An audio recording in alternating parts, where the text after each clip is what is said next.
Yo comencé a Dame un grabar. poquito. Ya voy a compartir y voy a...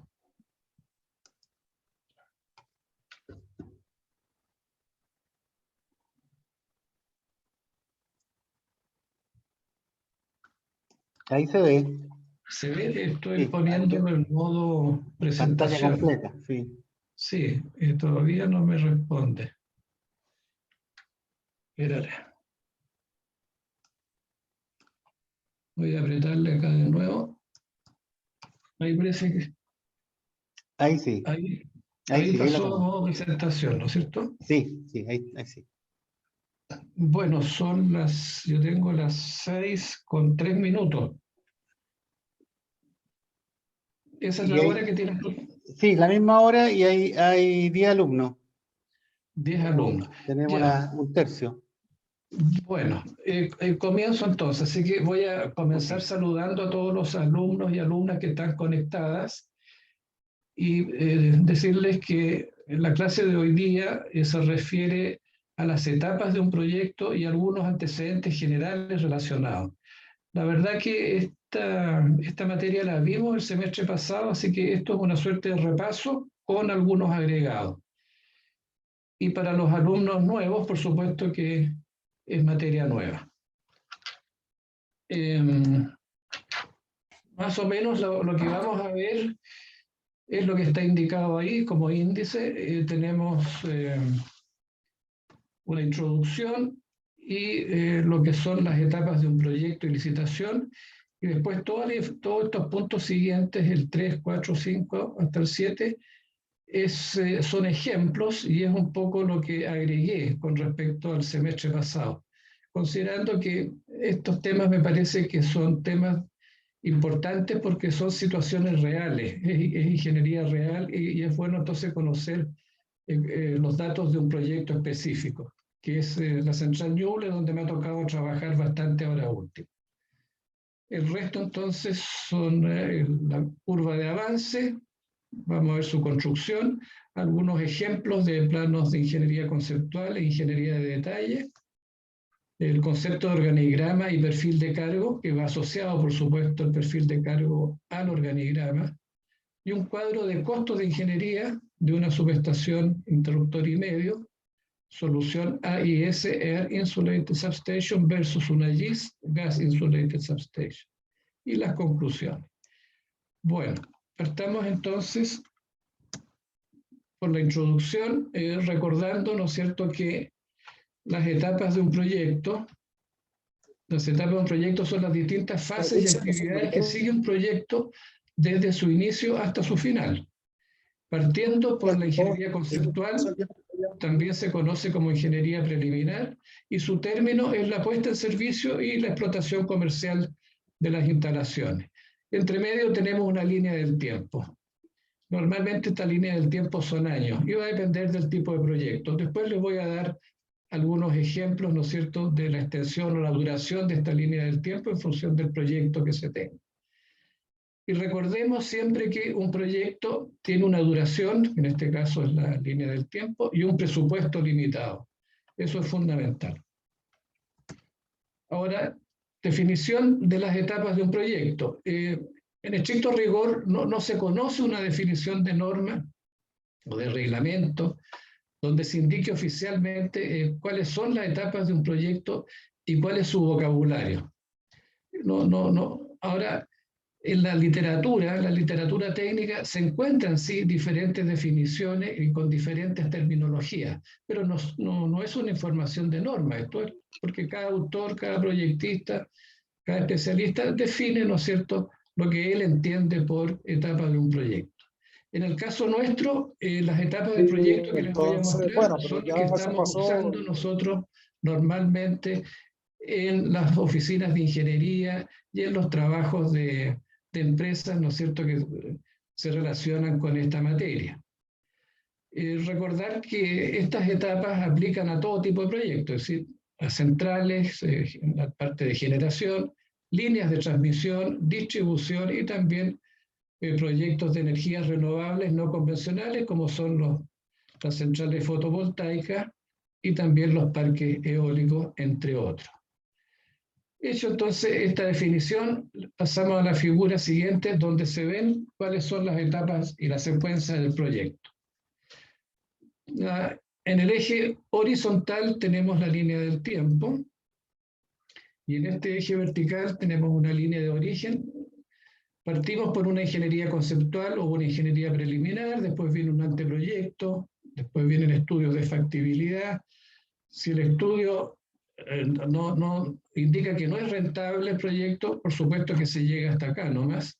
Y si es rentable, entonces se sigue. Y se llega a una etapa muy importante que es la de ingeniería de diseño básico. Después de la ingeniería de diseño básico viene el proceso de licitación, que tiene distintas cajitas acá en su desarrollo, que la vamos a ver en unas diapositivas más adelante. Terminado el proceso de licitación, nos vamos a encontrar con un contratista.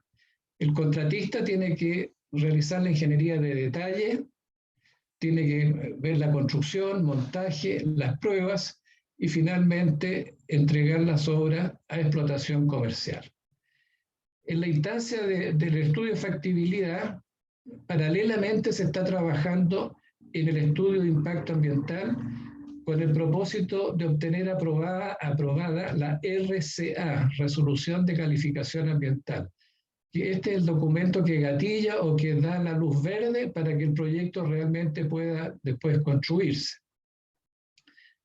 En esta etapa de factibilidad hay 3 factores que son importantes a considerar. Primero, la demanda de energía. Si no hay demanda, difícilmente vamos a poder vender la energía. El precio de la energía. Si hay un precio muy bajo, simplemente el proyecto no se financia. Y por supuesto, los parámetros Vanity, que son propios de un estudio de evaluación de proyecto. Ahora bien, les decía yo que la duración total del proyecto, esta línea del tiempo que está acá abajo, depende del tipo central. En las hidráulicas podemos hablar de 6 años, hidráulicas de pasada. Si es de embalse, puede alargarse esto incluso 1 o 2 años más. Las térmicas son más cortas, en 2,5, 2,7 años las tenemos funcionando. Una solar en 1 año, un poquito más. Parque eólico también. Entonces, todas estas cajitas se van a ir desarrollando en el tiempo de acuerdo al tipo de proyecto que estemos, trabajando. Esta diapositiva es muy similar a la anterior, con la diferencia que debajo de cada caja anoté de forma muy resumida cuáles son las actividades que se realizan en esta etapa. No las voy a leer por beneficio del tiempo, las pueden ver ustedes con más calma una vez que vean la grabación de la clase o el PPT, pero quiero señalar 2 o 3 cosas. Lo primero es lo siguiente, que en la etapa inicial, en la etapa del mandante, vale decir, desde la ingeniería conceptual hasta la ingeniería de diseño básico, todo este tramo se trabaja con datos estimados. Repito, con datos estimados. Esta estimación va decreciendo desde el inicio hasta la ingeniería de diseño. En la etapa de ingeniería conceptual podríamos hablar de una estimación de más o menos 30% o de un margen de incertidumbre, si ustedes quieren, más o menos 30%. En anteproyecto esto baja a más o menos 25%. En el estudio de factibilidad podemos trabajar con más o menos 15%, y cuando estamos ya en el diseño básico estamos con un margen de incertidumbre de más o menos 10%.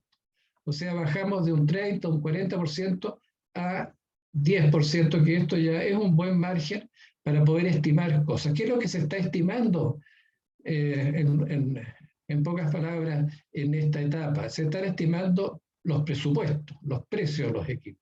Se están estimando las dimensiones de los equipos. Y si se están estimando las dimensiones de los equipos, se están estimando también la disposición. Pero todo entonces dentro de un margen, ¿no es cierto?, de error de no más o menos un 10%. Entonces, un proyecto que finalmente se licita en 100 millones, si hicimos una estimación de 95 millones, significa que el presupuesto o los especialistas trabajaron bien. O si estimaron 105 millones de presupuesto, bueno, también estamos dentro del margen. Ahora bien, En la etapa del contratista, el mandante organiza o prepara una oficina de inspección técnica de obra, que tiene la responsabilidad de esta oficina de ser contraparte del contratista y velar para que el contratista cumpla 100% lo establecido en el contrato y lo establecido también en las bases de licitación. Una de las primeras actividades que tiene que hacer el contratista es validar el diseño básico, ver si hay algún error, digamos, cosa que lo haga presente al inicio de la ingeniería de detalle y no después cuando ya estemos con los equipos montados o estemos muy avanzados. Bien, eso es con respecto a las etapas. Y una cosa se me queda en el tintero, que acá arriba hice unas gráficas donde pretendo ilustrar el volumen de información que se va juntando o acumulando durante el desarrollo, por ejemplo, hasta la ingeniería de diseño básico. Entonces, va aumentando la información. Aquí en el proceso de licitación tenemos otro delta más de información y finalmente con el contratista tenemos otro delta más de información. Más adelante en una diapositiva les voy a dar ejemplos yo del volumen de información que tenemos en este punto y el volumen de información que tenemos en este otro punto y finalmente en un punto intermedio acá del contrato.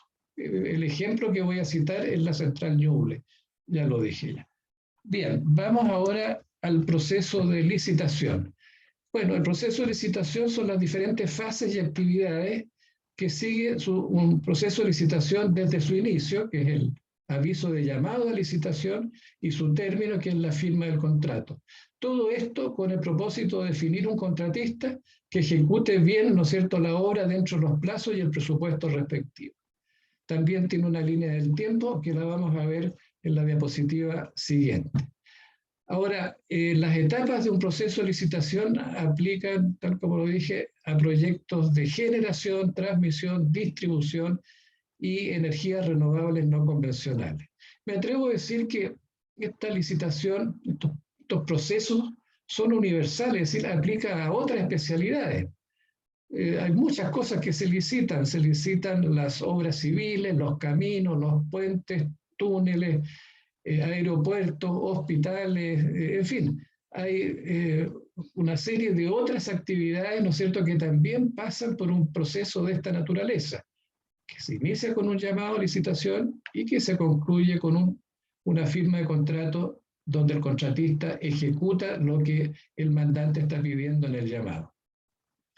Ahora, en la figura que sigue vamos a ver las etapas del proceso de licitación, que son las que normalmente uno encuentra en las oficinas de proyecto cuando le corresponde o me ha correspondido trabajar. Aquí están todas las etapas. Se parte entonces con el llamado a licitación, que este llamado normalmente se hace a través de la prensa, se publica en la prensa o también se puede hacer en revista, pero lo normal es hacerlo en la prensa y termina con la firma del contrato. Ustedes pueden apreciar que debajo de cada rectángulo hay un cuadradito con una M en rojo o una P en azul. La M significa que esta cajita es responsabilidad del mandante y la P significa que es responsabilidad del proponente, es decir, el interesado en adjudicarse el contrato. Entonces, el proponente compra las bases, las estudia, las bases, aclara las bases. Aquí hay un proceso que se llama de serie de pregunta y respuesta. Después prepara la propuesta, entrega la propuesta y el mandante estudia la propuesta, hace las aclaraciones también con una serie de preguntas y respuestas similar al caso anterior.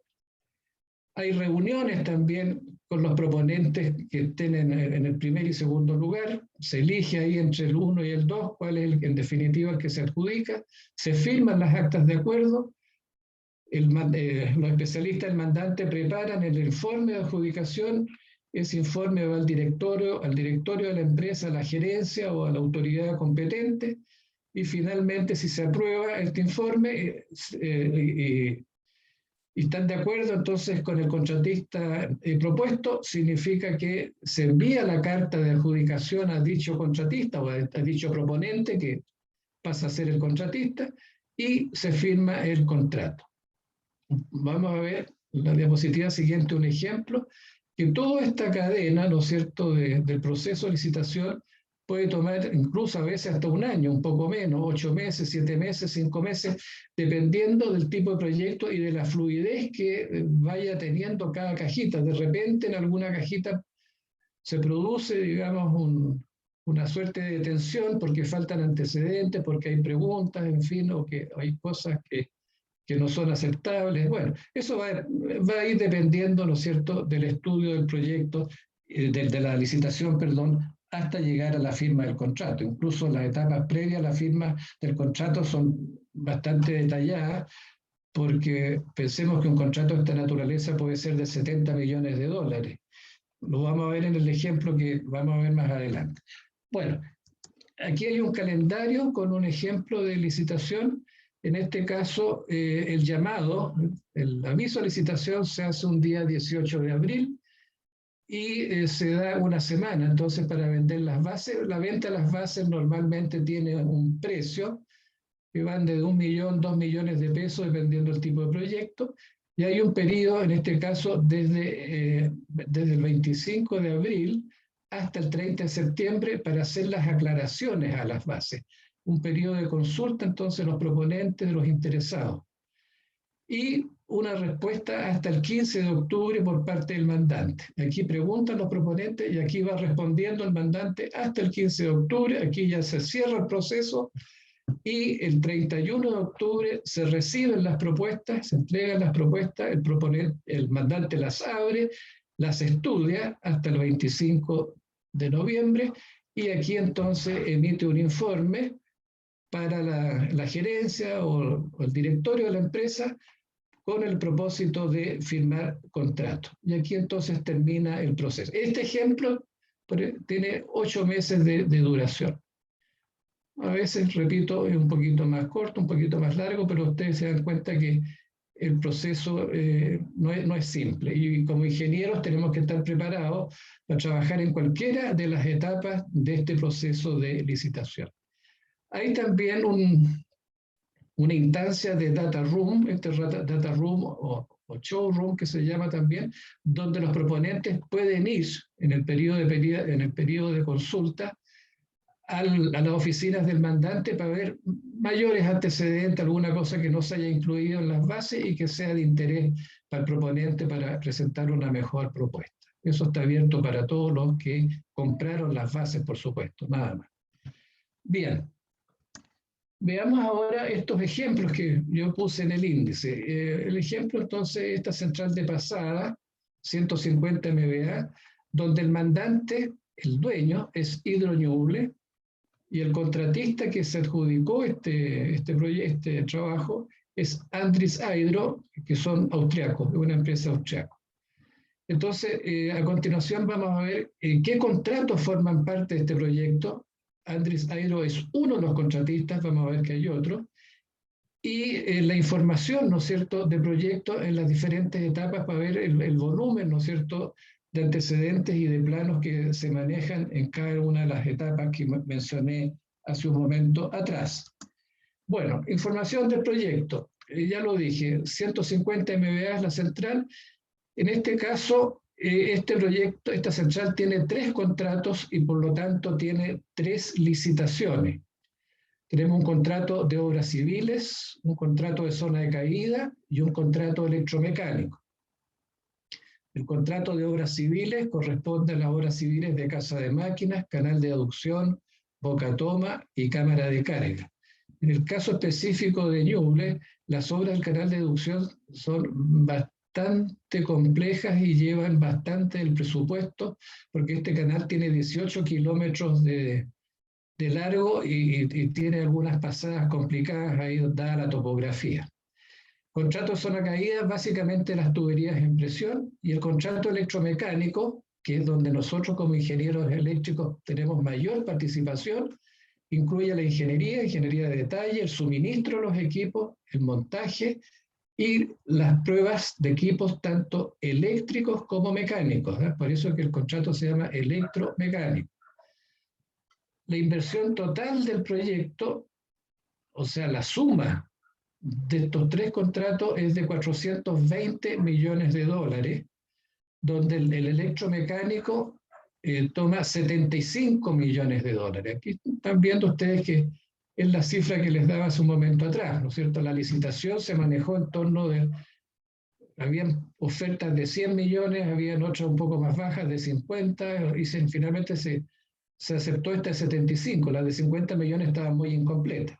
Esto representa el 18% del total. Así que pongamos 20%, así que hay un 80% que se distribuye en las obras civiles y en la zona de caída. Y repito, y dentro de las obras civiles un porcentaje alto está en el canal de inducción y en la casa de máquinas. Ahora, ¿cuál es el alcance entonces para afinar lo del contrato electromecánico? Que es un contrato del tipo EPC, Engineering, Procurement and Construction, Ingeniería, Suministro y Construcción. Ya dije la ingeniería de detalle que tiene que hacer el contratista, hacer los suministros de los equipos, de todos los equipos de la central, todos los equipos de cámara de carga, todos los equipos de boca toma, incluidos los mecánicos como las turbinas, las válvulas, las compuertas, los generadores sincrónicos, transformadores de poder, las celdas, servicios auxiliares, etc. Aquí va entonces todo lo que se solicita en la fase de licitación y que se firma en el contrato y que el contratista tiene que responder. Es bueno calcular un parámetro que son dólares por kVA. En este caso, si dividimos los 420 millones por 150 kVA, son 150 da una cifra de 2.800 dólares por kVA, que es un parámetro que está en el rango típico de las centrales hidroeléctricas que van de 2.500 a 10.000 dólares por kVA. No es eso, eso es lo que yo no quiero. Yo no quiero una persona que me parece que hay una voz allí, ¿o no? ¿Me escuchas o no? Sí, ahí lo silencié. Ahí lo silenciaste, ya, gracias. Entonces, este parámetro, en el caso de la central Joule, es de 2.800 dólares por kVA, que está justo más o menos en el medio, ¿no es cierto?, de este rango típico de 2.500 a 3.000. Algunos hablan también de 2.200, 2.300 como inicial. Entonces, aquí ya tienen unos ejemplos concretos con cifras, ¿no es cierto?, de los contratos que forman parte de un proyecto de una central de pasada. En el caso de una subestación, por ejemplo, 220 kilovolts, normalmente se firma un solo contrato que incluye la parte civil y que incluye la parte eléctrica. Bueno, de eso no puse un ejemplo para no alargar. Ahora, el volumen de información. En esta primera columna puse la etapa, diseño básico, que ya la vimos, ¿no es cierto?, hace un momento atrás. La etapa de estudio de oferta, se estudiaron 3 ofertas, una de ellas era Andris Aelo, y algo sobre ingeniería de detalle. Entonces, en el diseño básico, ¿cuántos planos eléctricos y mecánicos se realizaron? Total de 40. Y las especificaciones técnicas, el texto de las especificaciones técnicas son 5 volúmenes, más o menos de 300 páginas cada uno, estamos hablando de 1.500 páginas. Se incluye lo eléctrico y lo mecánico. Y dentro de lo eléctrico está lo de fuerza, está lo de control, está protección, está telecomunicaciones, en fin. Toda esta información entonces es lo que se manejó en la etapa de ingeniería de diseño básico. En la etapa de estudios de oferta, con las 3 ofertas se estudiaron, yo diría, poco más de 110 planos y alrededor de 1.450 documentos. Esta información llega en papel y llega virtual. Así que imagínense ustedes tener todo esto, digamos, en un archivo, no es fácil. Y por último, en la ingeniería de detalle, en planos, se llega casi a los 5.000 planos en total. Memorias de cálculo, mecánicas y eléctricas, 54. Protocolos de pruebas en fábrica y en sitio, para mecánicos y eléctricos, 578. Y memorias de diseño sísmico de equipos eléctricos, esto exclusivamente para nosotros, los eléctricos, total 19 memorias. Y aquí están las memorias de los equipos importantes, está el transformador de poder, generadores sincrónicos, celdas, baterías, en fin, etc. Ahora, con respecto al personal, a los obreros, para la construcción en el primer año se consideraban 955 obreros con un máximo de 1.649. Esto lo vamos a ver después en una aplicación en una curva S. Y como profesionales ingenieros, 40 de todas las especialidades con un máximo de 65. Aquí hay incluso arquitectos, ingenieros mecánicos, eléctricos, civiles, por supuesto, hidráulicos, etc. Entonces, acá se dan cuenta ustedes que el volumen de información que se maneja en un proyecto es bastante grande. Y en otros proyectos estas cifras, por supuesto, que son bastante mayores, como es el caso de una central de embalse, por ejemplo, donde a todo esto hay que agregarle la presa, donde la presa tiene compuertas, tiene servicios auxiliares, tiene comunicaciones, etcétera, etcétera. Bien, seguimos. Veamos ahora la curva S. Ya la habíamos visto. Esta curva S es se registra el avance, un avance programado respecto al avance físico del proyecto. Eso es lo fundamental de la curva S. Vamos a ver su definición, una forma muy rápida de cómo se construye y un ejemplo después referido a la central Ñuble. Entonces, la curva S se representa, ya lo dije, el avance real del proyecto, planificado en un tiempo, en un periodo acumulado, y recibe el nombre de S por la forma, porque tiene una S como acostada acá. Al inicio del trabajo se ve que es lento el progreso, esto porque los arranques siempre son lentos, hay que familiarizarse con la documentación, hay que armar los equipos de trabajo, hay que motivar a la gente, en fin, etc. Y el término también es un poco lento porque las terminaciones son siempre detalles que van alargando esto en el tiempo. Bueno, la curva S entonces se construye a partir de la carta Gantt y el software Microsoft Project se exporta entonces los datos de la carta Gantt a una planilla Excel, la cual la procesa esta información y finalmente dibuja la curva S. En el eje horizontal normalmente va el tiempo en meses. Normalmente va el tiempo en meses y en el eje vertical es la acumulación de alguna actividad que pueden ser los HH, las horas pueden ser los costos, en fin, aquí se coloca el parámetro que uno está revisando. Ahora bien, la línea azul, esta línea azul es la curva óptima planificada. La curva con rojo es una curva límite para no perder valor. Es decir, si estamos trabajando en esta zona, significa que estamos mal. Ahora bien, la curva verde, que es esta que está acá, es la que refleja el avance y el estado actual del proyecto. El ideal es que esta curva verde vaya lo más cerquita posible de la curva azul, para irnos, ¿no es cierto?, con la curva óptima. Si vamos por la curva roja, ya estamos en un punto débil. Conviene entonces que estemos, como lo muestra el ejemplo, al menos por la mitad, que vayamos por la mitad, cargadito para el lado azul. En el caso de los proyectos de ustedes, traten de hacer el ejercicio de pasar de la carta Gantt, ¿no es cierto?, con el software Microsoft Project a una curva S con alguna actividad. Podrían tomar los HH de ustedes, por ejemplo. Bueno, aquí hay un ejemplo entonces de los HH y de los pagos de HH en la central Ñuble. Recuerden ustedes que habían 955 obreros, los profesionales no los incluía acá, son los obreros, y con una jornada de lunes a viernes de 8 horas diarias.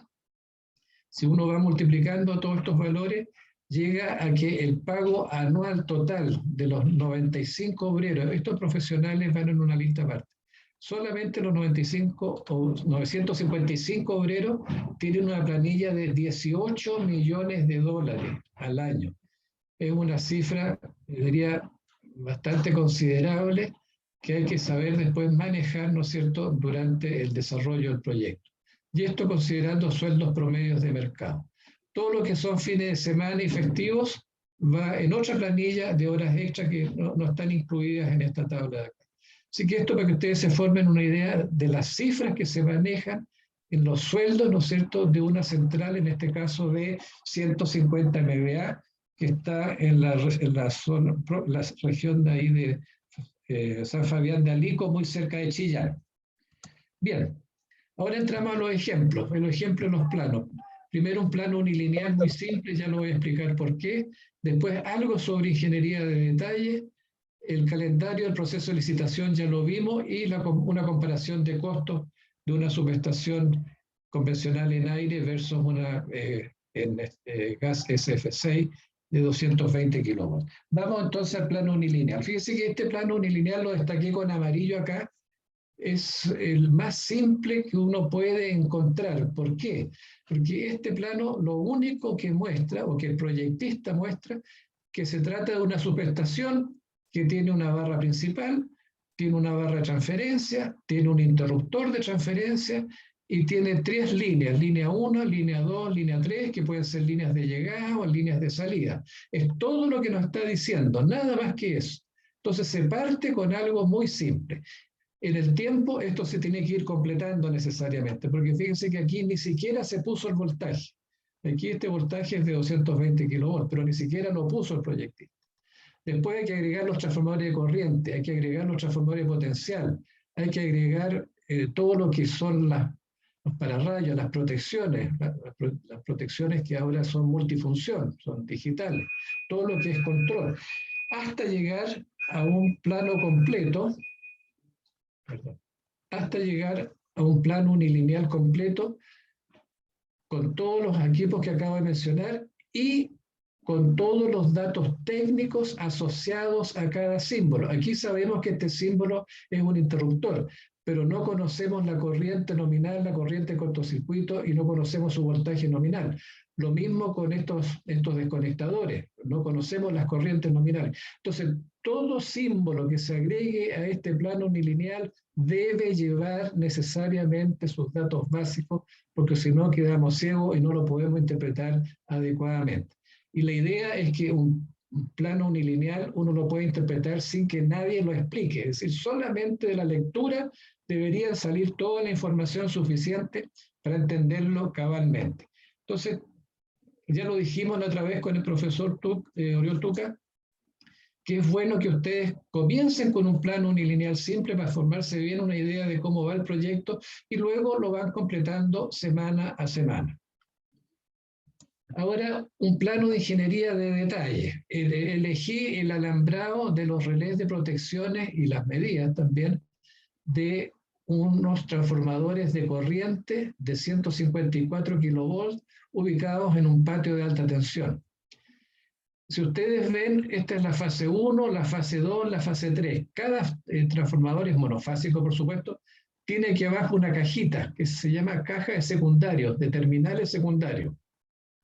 Fase 1, caja de terminales fase 2, caja de terminales fase 3. En este caso, estos transformadores tienen 3 núcleos. Un núcleo de medida, un núcleo de protección y un núcleo 3 también de protección. Es decir, tenemos acá 3 pares de terminales. Por lo tanto, tenemos 6 conductores saliendo de cada cajita. Por lo tanto, la suma de todos los conductores que están saliendo son 18 conductores. Tenemos que llevar entonces 18 conductores desde las cajas secundarios hasta el armario de control, al armario de protección que está ubicado en la sala eléctrica. Entonces, todo lo que es la canalización de estos conductores hasta la sala eléctrica ya es ingeniería de detalle. Esto tendría que ir en canaleta, tiene que ir en zanja, tiene que ir en ducto, en fin, hay distintas formas, hay que poner el calibre de los cables, en fin, hay que hacer todo el detalle que corresponde, ¿no es cierto?, para que el montador pueda efectivamente efectuar el trabajo en sitio de alambrar, canalizar y llegar a los armarios de control adecuadamente. Ver cómo se va a entrar, por ejemplo, a la sala de control, o a la sala eléctrica, si se entra con un banco de ducto o se entra por debajo, en fin. Entonces, el trabajo de detalle de esto es toda responsabilidad del contratista y sus ingenieros especialistas. La distancia ahora entre el patio y una sala eléctrica podría ser de 40 metros, 50 metros, 60 metros, eso va a depender, ¿no es cierto?, de la disposición del patio. Ahora bien, existe también una solución nueva con tecnología con fibra óptica. Aquí hay 2 fotos, si ustedes quieren, 2 gráficos. una subestación con un alambrado convencional. En este caso, estamos alambrando las protecciones y la instrumentación de los transformadores de poder, la estamos llevando a la sala eléctrica. Aquí también pueden ir fácilmente 30, 40 o 50 cables por transformador, lo que significa un trabajo de ingeniería de detalle bastante completo y complejo. Pero por otra parte, existe una solución de llevar, en vez de llevar todos estos cables físicos, llevar un solo cable de fibra óptica y llevar toda esta información mediante fibra óptica hasta los armarios de control en la sala eléctrica. Como todas estas protecciones y la instrumentación es digital, o podemos pasar de análogo a digital, la fibra óptica es muy buen medio entonces para conducir toda esa información. Y por supuesto que acá la ingeniería de detalle para llevar fibra óptica, un solo cable o un respaldo de una segunda fibra óptica, en el caso que falle esta, es mucho más simple que estar manejando 50 o 60 cables.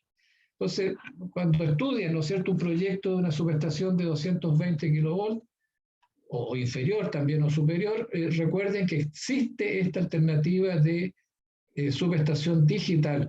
De hecho, en el sistema eléctrico se están realizando transformaciones, ¿no es cierto?, en algunas subestaciones existentes, subestaciones con alambrado convencional, a este alambrado digital. Una de estas subestaciones es la subestación Itahue, que está cerca de Curicó. Y las nuevas, por supuesto, hay nuevas subestaciones que ya están partiendo con esta tecnología, quedando entonces obsoleta esta otra convencional. Bueno, este es el cuadro ahora de costos. Estamos comparando entonces una subestación tipo interruptor y medio. Recuerden que una subestación de interruptor y medio tiene diagonales, puede tener 2, 3, 4 diagonales. En este caso, si tenemos 4 líneas, es porque tenemos 3 diagonales. Y el precio total ahora, por concepto, es lo que se indica acá abajo, en millones de dólares. Entonces, voy a citar 2 ejemplos o 3 para no alargar esto. La ingeniería de la solución convencional, la AIS, que es el azul, ahí está, en azul es AIS, y en verde es GIS, Gas Insulated Substation.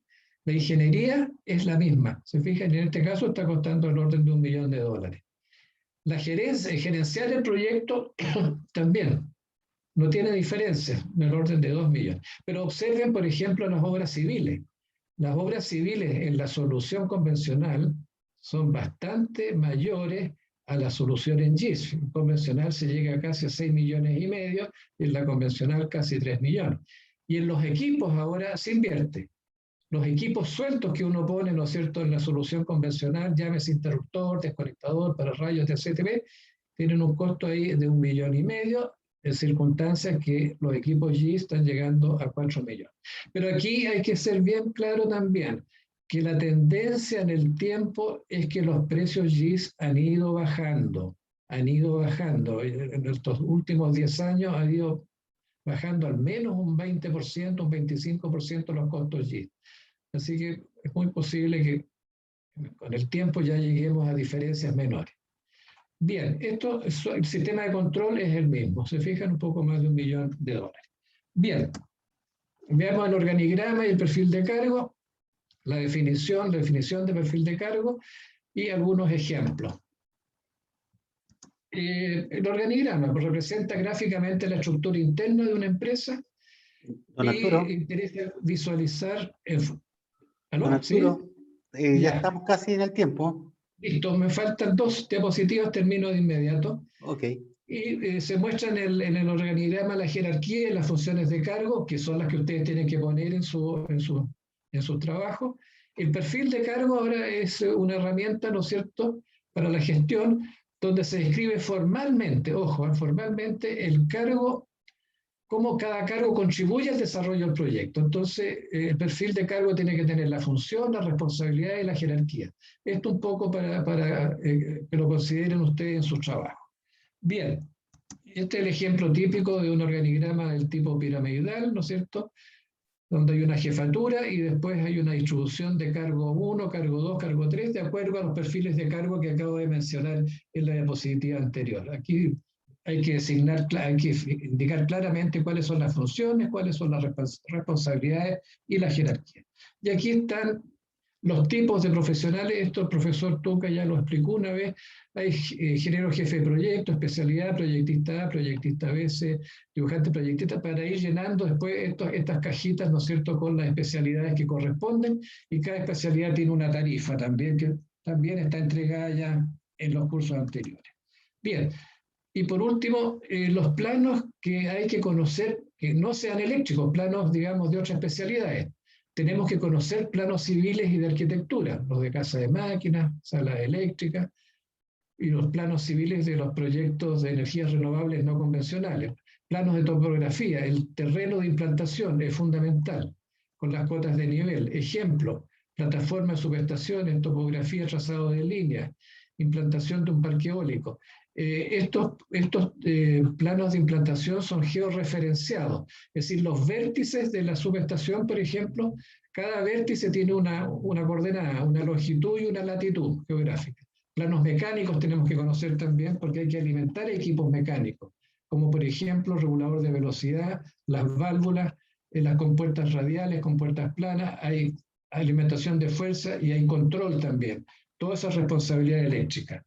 Y un volumen grande de información son los planos de los fabricantes de los equipos con los diseños, diseño, el generador, transformador, celda, etc. Entonces, todos estos planos, además de los eléctricos, hay que de alguna forma conocerlos. Conclusiones, muy rápido, conocer las etapas de un proyecto y de licitación de tal manera que como profesionales podamos trabajar o estar preparados para trabajar en cualquier etapa de un proyecto y en cualquier etapa de una licitación. Recordar que la exactitud, el margen de incertidumbre va disminuyendo. Partimos, ¿no es cierto?, con una incertidumbre de un 40% y terminamos con 85%, terminamos con 10% y ya en la etapa de contratista no tenemos ninguna incertidumbre porque todo es conocido. Todo es conocido en la etapa de contratista. En la etapa del mandante no es conocido. Recuerden bien eso. Mandante todo es estimado, no es conocido. En la etapa del contratista todo es conocido. Aquí se conocen los costos, se conoce la marca del equipo, se conoce el modelo del equipo, etc. Acá, en esta etapa, no, estamos estimando. Perfil de cargo, ya lo dije ya. Ahora no se conoce la definición de norma y la curva Gantt y la curva S van muy relacionadas, ya saben cómo construirla. Y por último, un proyecto está limitado en plazo y recursos, y eso tenemos que respetarlo siempre. Bien, termino con esto. ¿Alguna consulta de lo que está dicho, está expuesto en el PPT? Ofrezco la palabra. Yo tengo una duda. La Sí. curva S después tenemos que agregarla cada vez que entreguemos la carta Gantt ¿o no? No está puesto en los entregables que nosotros pusimos, pero si ustedes quieren mejorar su ingeniería y quieren aportar, bienvenido, pero no está exigido en los entregables de los enunciados. Está exigida Ya. solamente en los enunciados, está exigida la carta Gantt nomás. Pero si ustedes quieren agregar ese plus, ¿no es cierto?, de pasar a una curva S, bienvenido y seguramente van a ser premiados. ¿Está claro? Ya. Sí, gracias. Ya, gracias por la pregunta, me parece muy buena. No sé si hay alguna otra pregunta. Oriol, parece que no hay más Entonces, preguntas. yo quería hacer un par de preguntas A que me ver, quedaron dando vuelta adelante cuando habló de las licitaciones. Quería consultarle primero que nada cuáles son los proyectos que se licitan, dónde está el límite, no sé, en precio, en dimensiones, o qué es lo que se puede licitar y lo que no. a ver, yo diría, vamos para acá, a ver.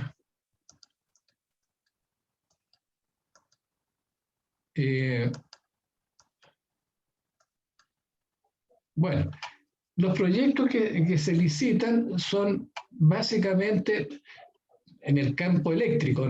Me voy a referir, ¿no es cierto?, como profesionales eléctricos. Se licitan todas las centrales. Cualquiera central que tengamos, ya sea térmica, ya sea biomasa, sea de pasada, sea de embalse, esos proyectos se licitan. Las líneas de transmisión siempre se licitan. Sistema de distribución también. Ahora, si hay sistema de distribución muy pequeño, a lo mejor lo que se podría hacer ahí es pedir una cotización nomás o un TDR que se llama, que son solamente términos de referencia. Y en las energías renovables no convencionales se licita también prácticamente todos los parques eólicos y todos los parques, ¿cómo se llaman? Las centrales fotovoltaicas. Ahora, si quieres definir, digamos, una licitación en función de su precio, yo diría que si estamos comprando, por ejemplo, un transformador, si estamos comprando un transformador de distribución que nos está costando, por decir algo, $5.000, lo más probable es que vamos a pedirle una cotización nomás a la fábrica, a los transformadores, y vamos a comprarlo directamente y vamos a obviar seguramente el paso, ¿no es cierto?, de todas estas cajitas que están puestas acá. Si vamos a comprar no sé, un grupo de emergencia, también lo mismo, el grupo de emergencia puede estar costando hasta $15.000, $12.000, también podemos obviar a lo mejor todo este esquema largo. Eso en cuanto, digamos, limitar las licitaciones por precio.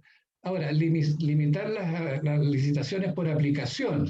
Si tú estás licitando caminos, estás licitando puentes o estás licitando túneles, bueno, ahí también hay que aplicar criterios. Si es un camino corto, a lo mejor el Ministerio de Obras Públicas pide una cotización nomás a algún contratista conocido para que te repare la pavimentación o te termine algo. Entonces la respuesta yo te la daría de la siguiente forma. Yo creo que hay que aplicar criterios. Hay que aplicar criterios en cada caso y ver si aplica realmente un proceso de licitación largo, complejo, detallado, como lo he explicado acá, que se utiliza en una central de 150 MVA, sin duda tiene que ser un proceso de esta naturaleza, o se trata de una compra más simple de un grupo de emergencia para un edificio, por ejemplo. Si vamos a comprar un grupo de emergencia para un edificio, nos vamos a ahorrar justamente, hacer justamente todo este proceso. Entonces hay que aplicar criterios. No sé si con eso te queda clara la respuesta.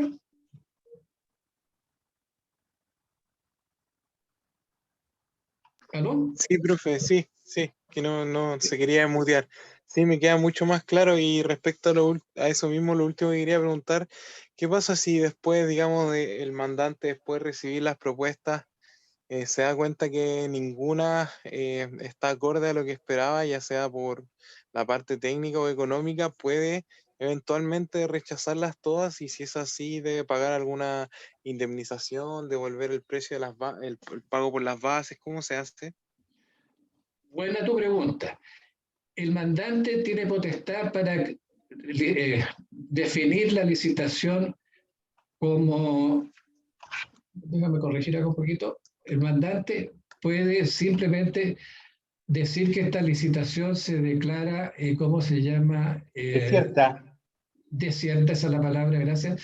Se declara desierta y simplemente termina acá. Podría terminar aquí la licitación. Simplemente la puede terminar acá y todos los gastos que ha incurrido tanto el mandante y los proponentes en preparar las bases simplemente quedan en el aire, nadie las paga eso.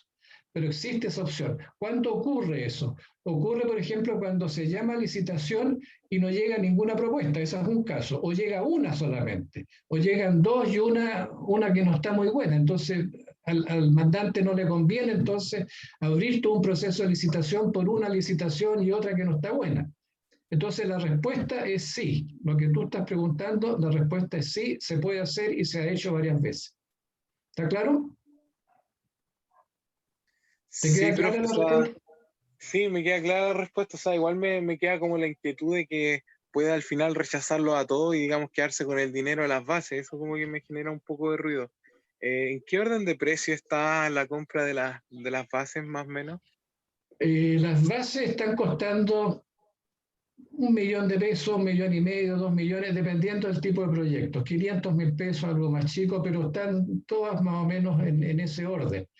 Ahora, esta plata de las bases, este $1.000.000, comparado con todo lo que se ha invertido en el diseño básico, es la nada misma. Estos son un par de millones que tendrá el mandante. Este precio, ¿sabes por qué se coloca? Se coloca para evitar que vengan algunos proponentes a buscar papeles nomás y a leerlo y a votarlo después porque no los van a desarrollar. Porque el que compra las bases y que está pagando su millón, sus 2 millones de pesos, es porque está efectivamente interesado en participar en la propuesta y ganarse el proyecto. Entonces, como un filtro, ¿eh? Yo diría que el precio de esto es por filtro, no es para recuperar plata. Así que si el mandante se queda con 3 millones, con 4 millones de pesos, no es nada con respecto a la inversión que se hace para preparar toda esta cosa y poder licitar. Y lo mismo el proponente, preparar una propuesta de una central de pasada, por ejemplo la Siemens, Siemens Voith o Alstom o General Electric, son fácilmente $500,000 están gastando en puro preparar la propuesta.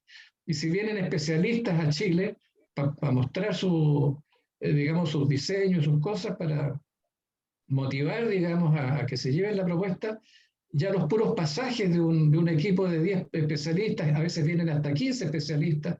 Me ha tocado ver misiones de Japón que vinieron 25 en una oportunidad, de China vinieron 17, de Austria cuando se ganó Andris Airo vinieron, me parece que 12.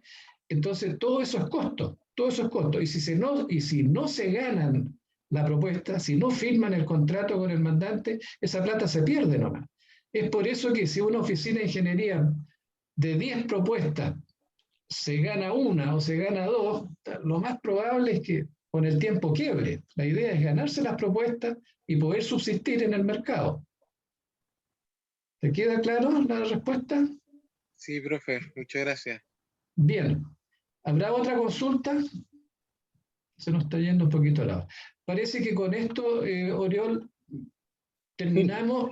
Te doy la palabra y voy a dejar de compartir. ¿De acuerdo? Ok.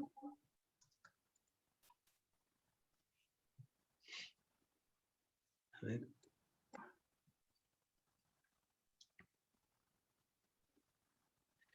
Bien, buenas tardes a todos. Ahora vamos a hacer un repaso de lo que son cartas cotización, estados de pago y carta GAN.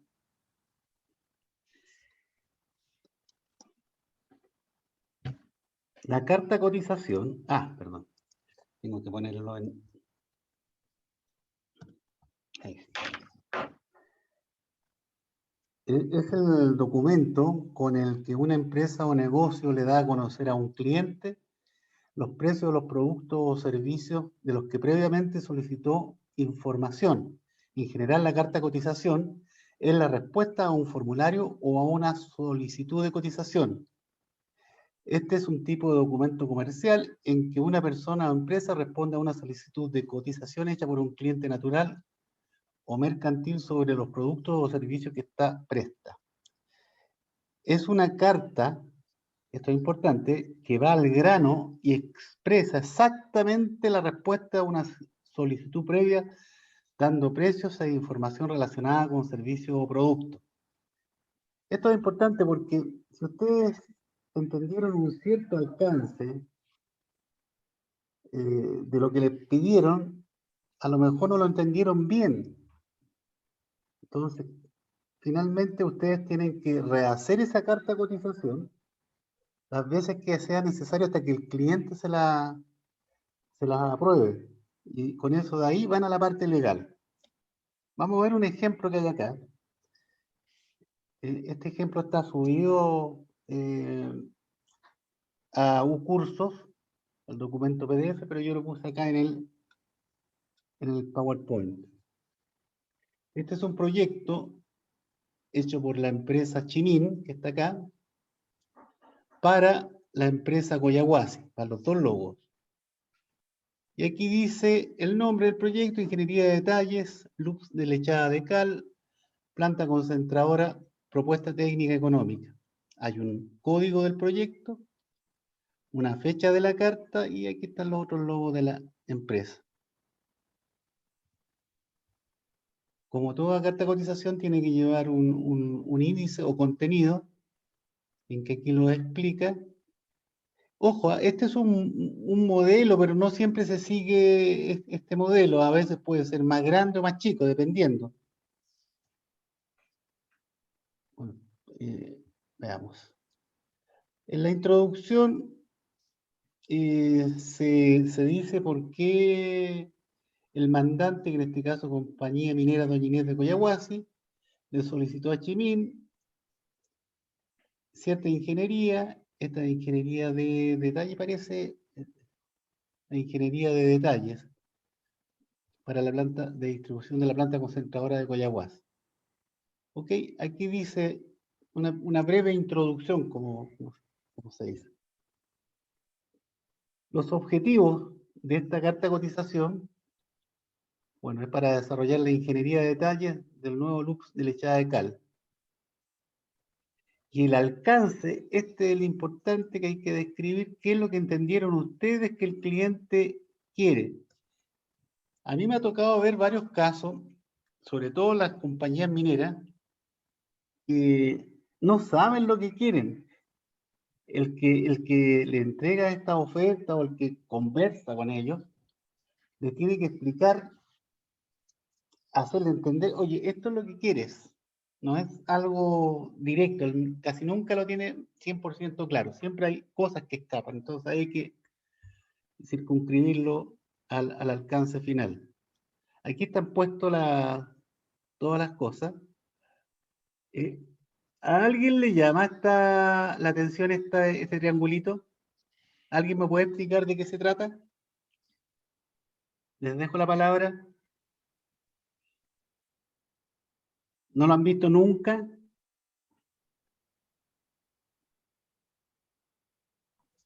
Parece que nadie Yo sabe. nunca lo he visto. Ah, ¿tú lo has visto? A ver, cuéntame. No, nunca lo había visto. Lo vi cuando les estaba leyendo el ejemplo nomás. Ya, Que mira, lo subieron la semana pasada. sí, les cuento de qué se trata. Como les dije al comienzo, hay una carta de cotización que puede no contener el alcance que desea realmente el cliente. Entonces, sacamos una carta de cotización, la enviamos y el cliente no modifica esto, modifica acá. Y la modificación es este triangulito.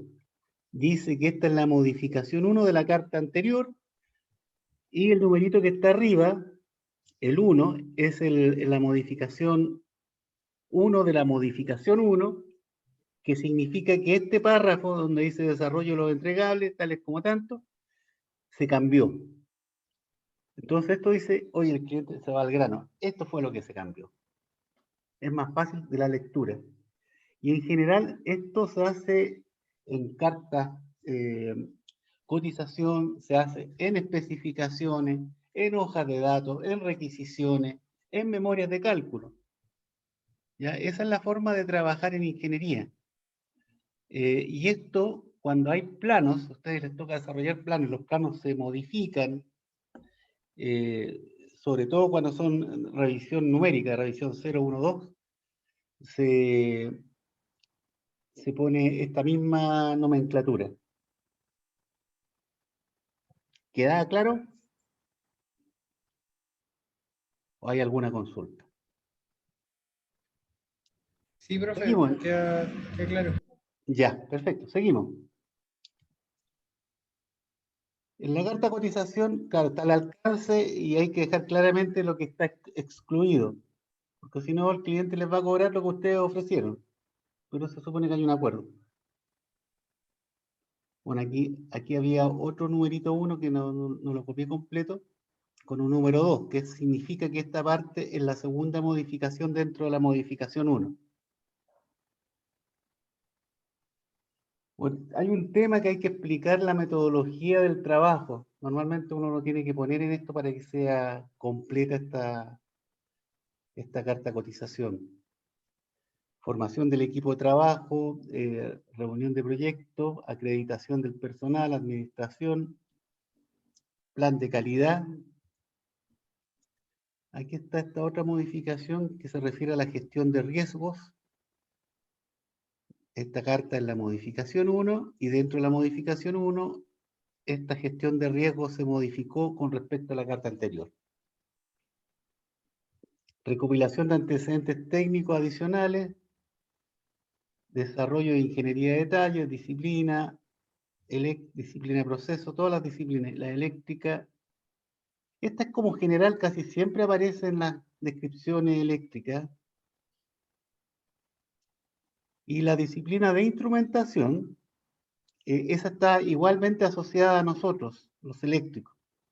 Yo soy ingeniero de potencia y soy jefe de la disciplina de electricidad e instrumentación. O sea, esto la absorbemos. Tiene que ver con instrumentos, sistemas de control y todo eso. Bueno, están los costos de programación, eso lo van a tener que hacer ustedes para sus proyectos. Bueno, aquí siguen las modificaciones.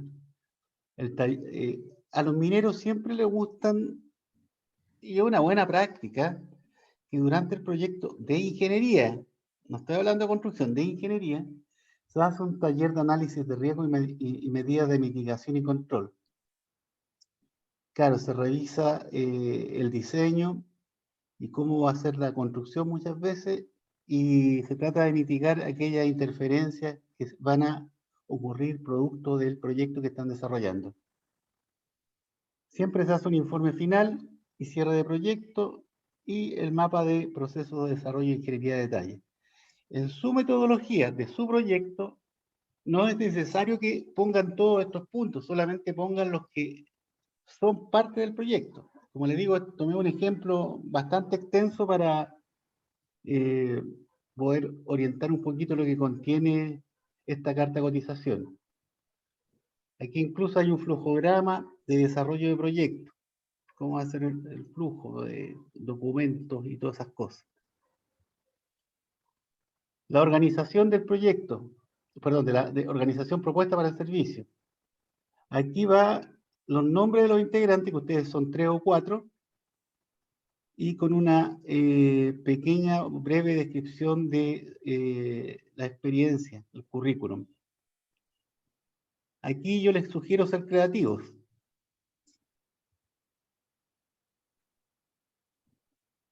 El plazo de ejecución. Aquí se cambió el plazo de ejecución, esta es la modificación 7. Tiene 22 semanas, seguramente se redujo el plazo, ¿eh? Siempre son las cosas que ve el cliente. Y este ya lo conocen desde el semestre pasado, lo que es la estimación de HH, en que aquí se pone, vamos directamente a la disciplina electricidad.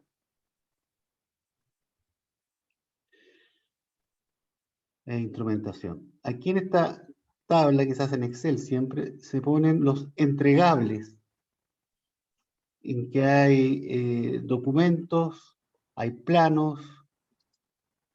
Aquí lo que debería tener que va en todas las partes, por aquí parece que está disfrazado por, a ver, plano. Perdón, aquí, Como les dije la clase anterior, el lenguaje nuestro, el lenguaje de los eléctricos, son los diagramas unilineales. Nosotros empezamos a desarrollar el proyecto construyendo diagramas unilineales. Sin diagramas unilineales, esto no es especialidad eléctrica. ¿Ya? Por eso se los mostraba. Bueno, aquí está la cantidad de documentos plano y global. Aquí hay horas asignadas, horas HH, hora hombre, al jefe de proyecto, al jefe de disciplina, al ingeniero B, al proyectista A, al proyectista B. Bueno, esto también se adecua a este proyecto en particular, que van a participar todas estas categorías de profesionales. Ya, bueno, y aquí se hace la suma, etcétera. Pero para sacar el precio, en la estimación de costos ustedes tienen, a ver, ¿dónde está? Gastos de apoyo. Aquí están las categorías de profesionales y el valor unitario que tienen por HH, y eso les permite multiplicar por las horas que tiene cada uno de estos profesionales, sumar y sacar la valorización del proyecto en cuanto a los gastos de los profesionales. Pero normalmente un proyecto, hacerlo así sin ver terreno, es muy pobre para saber bien el alcance.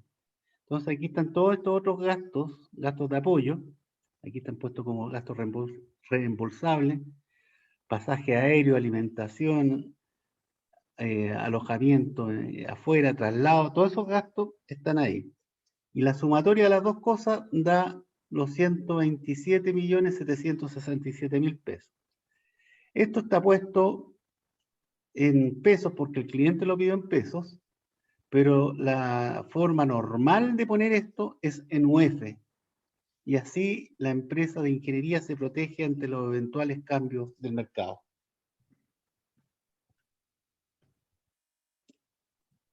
Y aquí está la forma de pago que habla de estados de pago mensuales.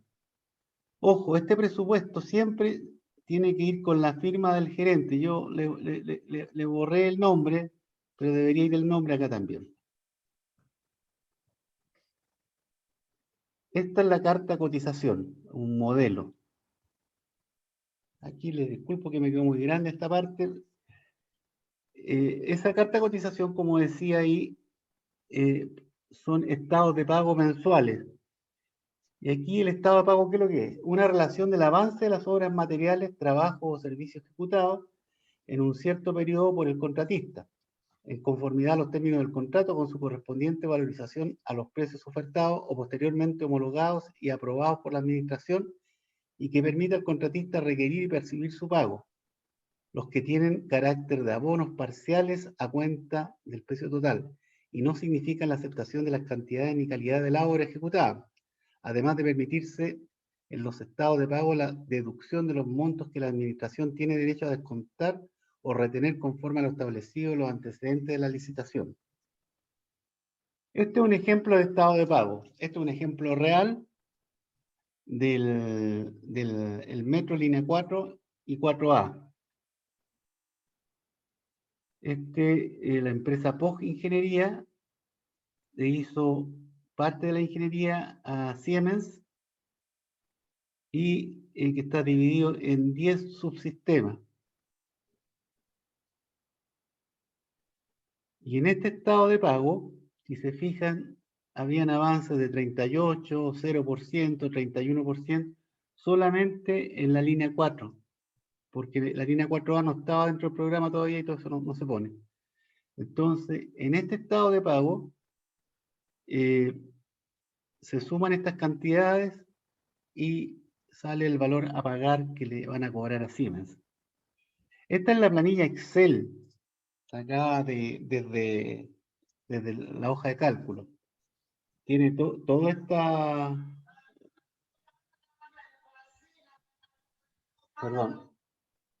todos estos subsistemas están con una hoja de cálculo adicional y esto normalmente se entrega firmado.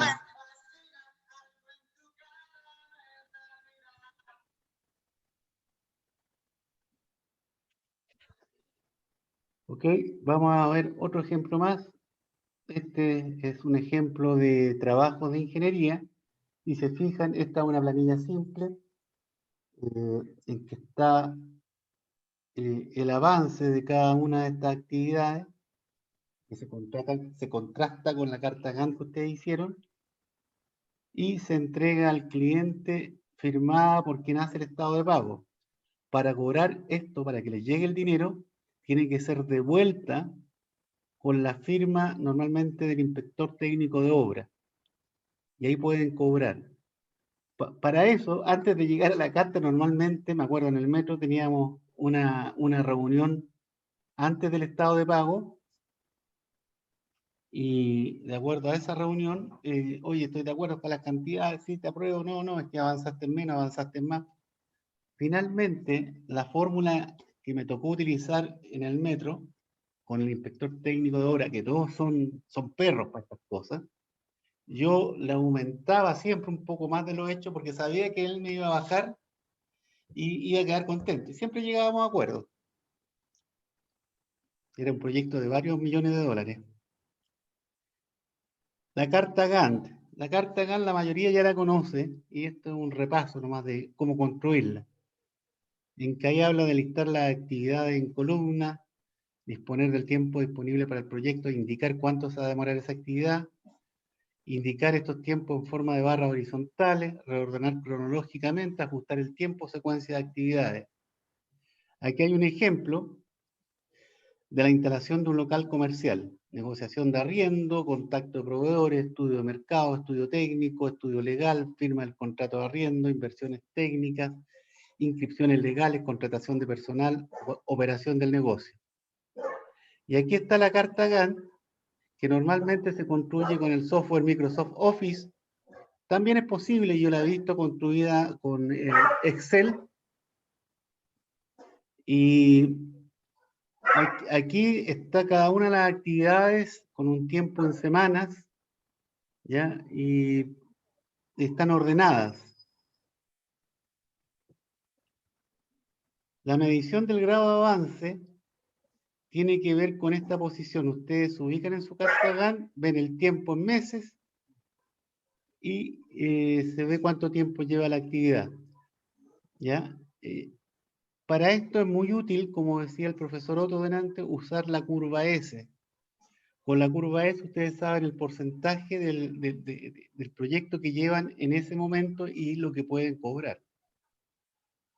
Aunque la curva S también sirve para ver aquellas actividades que están atrasadas y qué medidas tomar para adecuar el proyecto y recuperar tiempo.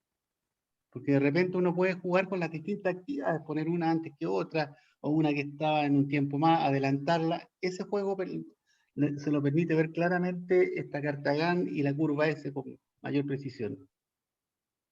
Bueno, aquí hay otra simbología de la carta Gantt, el tiempo, etc.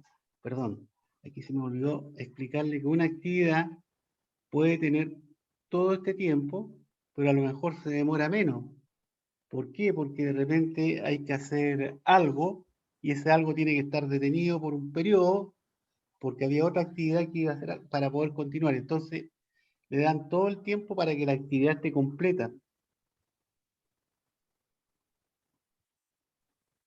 El diagrama de barra se construye por debajo de la carta Gantt para conocer las cantidades específicas de los recursos relevantes requeridos y utilizados a lo largo del tiempo. Se hacen tanto diagrama de barra como recursos se desea analizar para saber cuántos recursos se requieren en cada instante de tiempo, determinar la dotación de recursos capacidad estable más conveniente. ¿Qué significa esto? Ustedes tienen recursos que normalmente van a ser los roles de las personas, van a ser técnicos de primer nivel, de segundo, ayudantes, peonetas, no sé, los profesionales incluso, que son recursos, son parte de sus recursos. Y ustedes los tienen que disponer en el tiempo.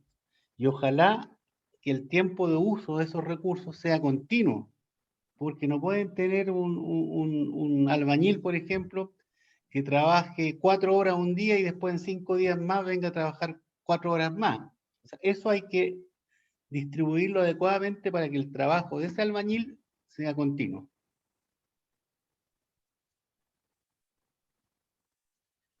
Aquí está el tema de las barras. Dice que para cumplir la tercera semana se necesitan 3 personas y 2 máquinas. Está el tiempo de recursos de personas y de máquinas. ¿Qué ventajas tiene la carta Gantt? Bueno, es simple y fácil de entenderla porque es gráfica. Da una representación global del proyecto. Obliga a realizar un ejercicio de planificación muy provechoso. Sencillez en actualizar la gráfica para mostrar el estado actual para propósitos de control. Entonces, esta carta Gantt es como un termómetro de su proyecto. ¿Qué desventaja tiene? Bueno, la relación entre actividades no es siempre del todo clara. No permite optimizar el desarrollo de un programa, no muestra actividades críticas o claves de un proyecto. Pero como dijo el profesor Otto, para salvar de alguna forma estas dificultades, se utiliza la curva S del proyecto. Con la curva S pueden tener una radiografía exacta de su proyecto. El Microsoft Project, que seguramente todos lo tienen ya, le permite construir la carta Gantt, pero no la curva S. en forma directa. Para eso, ustedes tienen que traspasar la carta GAN de Microsoft Project. Hay una herramienta ahí adentro que la pueden traspasar a Excel, una planilla Excel. Y en la planilla Excel ustedes pueden hacer las sumatorias de las partidas y van construyendo su carta GAN. Eso es muy común. Para proyectos de muchas actividades, incluso de miles de actividades, existen software específicos que construyen la carta GAN y la curva S. Ese software se llama Primavera. Por lo menos es el más conocido. ¿Alguna consulta, caballeros, con este repaso?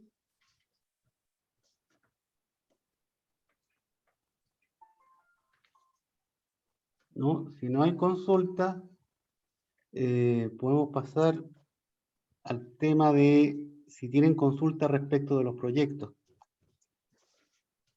Hasta antes de la clase habían llegado 5 cartas de oferta.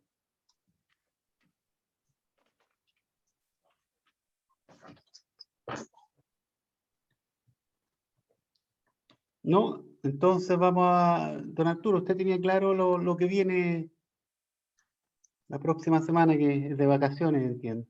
O algo así. Sí, sí, correcto. Recordarle al curso que la próxima semana, de acuerdo al calendario de la escuela, tenemos vacaciones.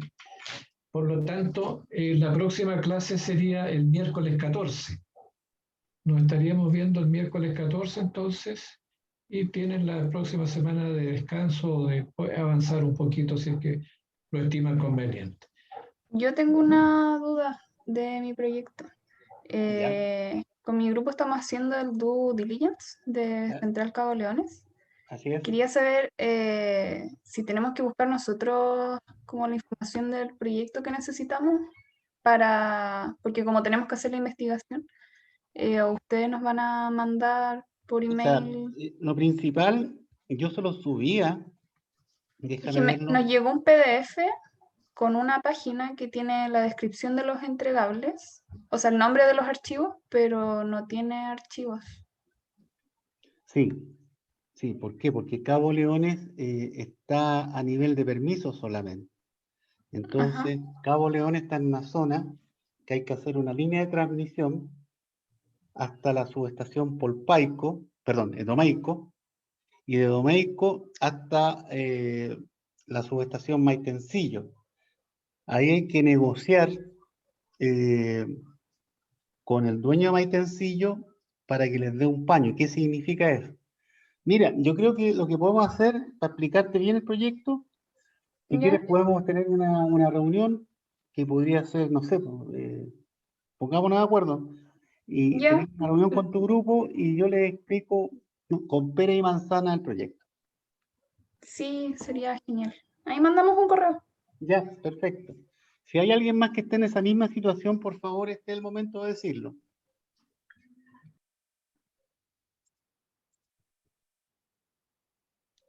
Profe, yo tengo una duda de anotación de un entregable a mi proyecto. A ver. En el de servicios auxiliares de la ¿Central de Quintero? Central Quintero, sí, nos piden ET y HD del transformador de servicio auxiliar.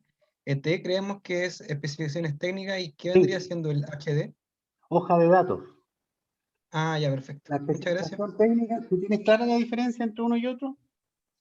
No, no muy bien, que no conocía lo de la hoja de datos.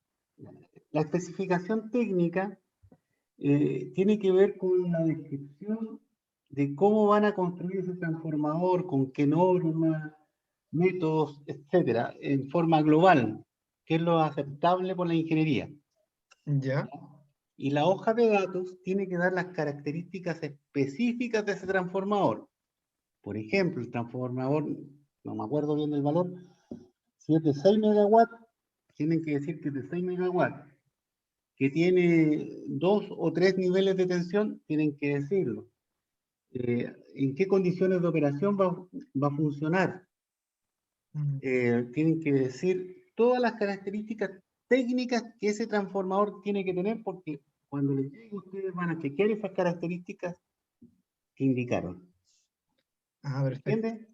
Sí, está muy claro. Muchas gracias, profe. Ya, ok.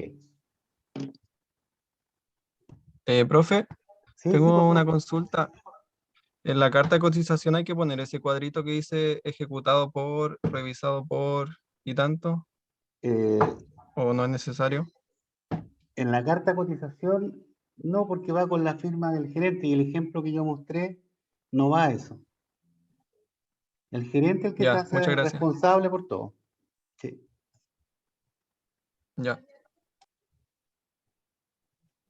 Profe, yo igual tengo una duda, Yo tenía, profe, que nosotros somos el proyecto de la central de pasada a pie de presa, y en los entregables se detallan especificaciones técnicas, pero no se detalla qué especificaciones técnicas se van a requerir.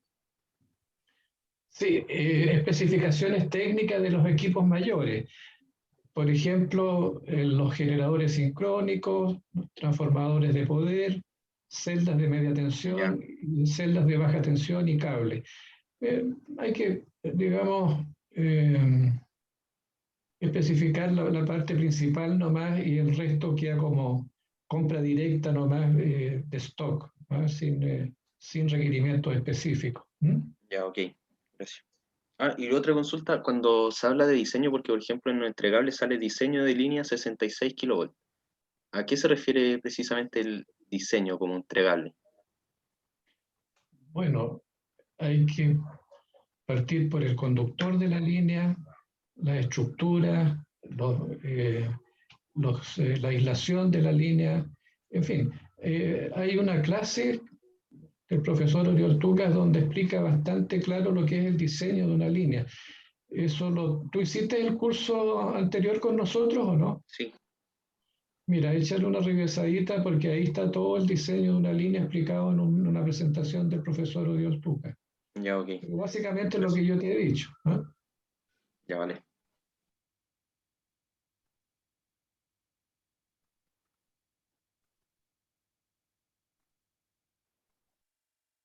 profe, yo tenía una consulta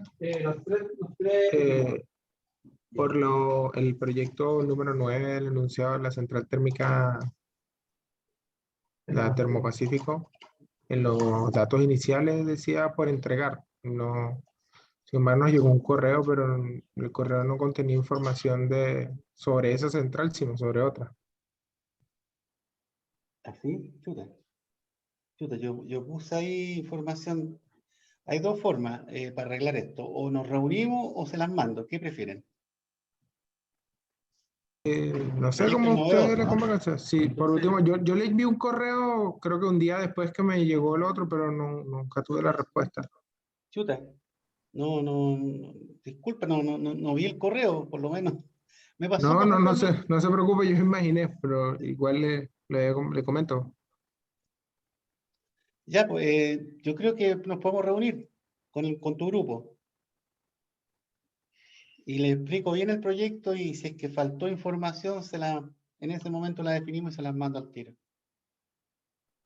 Ya, vale, perfecto. Entonces, bueno, no sé cuándo nos podemos reunir. Mira, yo pensaría en esta semana, esta semana queda mañana nomás.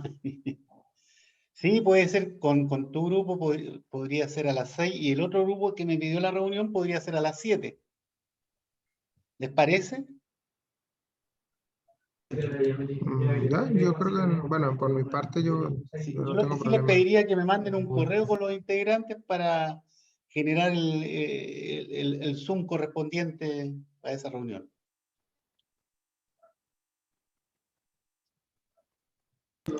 Ok, yo se lo envío.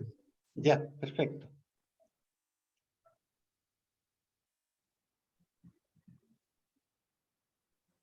¿Algo más? ¿Hay alguien más que tenga dudas? No hay ningún problema, no hay ninguna molestia para los profesores que nos reunamos y expliquemos el proyecto en específico.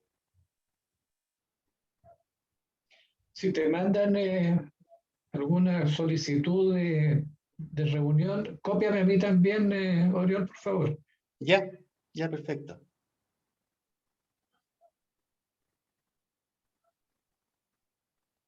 Bueno, estamos prácticamente en la hora también de término. Si no hay más consultas, llegaríamos hasta aquí con la clase y nos estaríamos viendo el miércoles 14 de abril. No hay más preguntas entonces. Por mi parte no tengo más, Oriol, así que Ya, me perfecto. estaría despidiendo entonces y estamos en contacto interno nosotros por el asunto de las cartas de cotización. Sí, sí, por supuesto. Tenemos que Para que mirar. las veamos. Bien, Ok, caballeros. Muchas gracias a todos y será hasta la próxima clase. ya. Gracias, hasta luego, que estén bien. Ya, Chao. chao, chao.